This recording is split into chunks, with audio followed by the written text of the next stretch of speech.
जिस दिन अनुच्छेद 370 पे डिबेट और डिस्कशन पार्लियामेंट में हुआ था, कांग्रेस पार्टी, आप याद करिए वो दृश्य, सोनिया गांधी जी इशारा करती हैं और तुरंत अधीर रंजन चौधरी खड़े हो जाते हैं और अमित शाह पर हमलावर होकर कहते हैं कि आप अनुच्छेद 370 पर हिंदुस्तान की पार्लियामेंट में कैसे डिस्कशन कर सकते हैं? ये तो बायलैटरल मसला है, बिना पाकिस्तान की अनुमति के हिंदुस्तान के पार्लियामेंट में ये डिस्कशन कैसे हो सकता है? ये सारी चीजें, if you connect the dots you find that right from the day one till today everything stands connected. ये सब जुड़े हुए हैं। उस समय अनुच्छेद 370 पे डिस्कशन नहीं कराने की इच्छा, आर्टिकल 370 ना हटे, बाद में कोई तिरंगा ना उठाए, चीन की सहायता से किस प्रकार अनुच्छेद 370 वापस आए, ये गुपकर है या गुप्तचर है? मैं ये सवाल पूछना चाहता हूं। ये कौन सा अलायंस है? ये जो गुप्तचर अलायंस है, ये गुप्तचर अलायंस क्या चाहती है?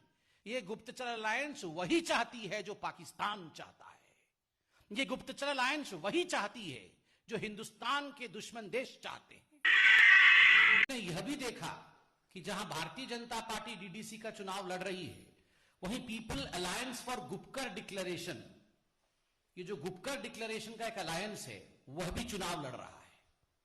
कल कांग्रेस पार्टी के जम्मू कश्मीर के अध्यक्ष गुलाम अहमद मीर ने प्रेस कॉन्फ्रेंस करके ये जानकारी दी कि जो 10 पार्टी ये गुपकर अलायंस में हैं और मिलकर चुनाव लड़ेंगे डीडीसी के, उसमें कांग्रेस पार्टी भी शामिल है। ये जो गुपकर अलायंस है उसमें कांग्रेस पार्टी भी शामिल है और कांग्रेस पार्टी का एक ही एजेंडा है इस अलायंस में, और वह एजेंडा है अनुच्छेद 370 को वापस लाना। बंधुगण, आपको जानकर आश्चर्य होगा, कल कांग्रेस पार्टी के अध्यक्ष, जम्मू कश्मीर के अध्यक्ष सोनिया जी और राहुल जी के कहने पर जिस प्रकार फारूक अब्दुल्ला जी से मिले और जो स्टेटमेंट जारी किया गया, उसमें एक लाइन लिखा गया है, मैं पढ़ता हूं, to defeat those who have been forcefully implementing the laws in union territory.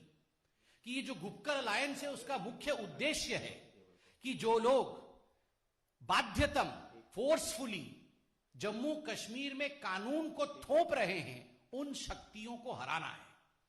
मैं सोनिया जी से और राहुल जी से पूछना चाहता हूं, क्या मतलब है इस वक्तव्य का? फोर्सफुली इंप्लीमेंटिंग किसके कानून है?